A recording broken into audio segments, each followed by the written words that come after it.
Hello friends! In this video, I intend to teach you how to deposit ERC20 tokens in the switch markets. Broker. Click on Deposit Funds at the top.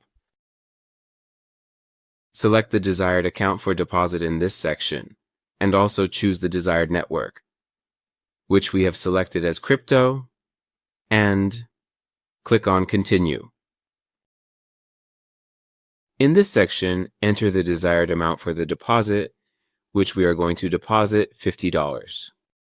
Select the desired currency, which we have chosen as ERC20, and note that your deposit and withdrawal address must be related to ERC20.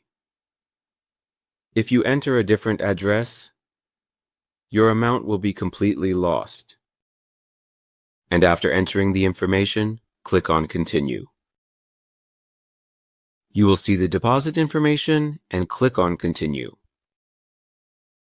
And if you wish, you can add this address to your wallet for deposit or scan the specified barcode with your wallet.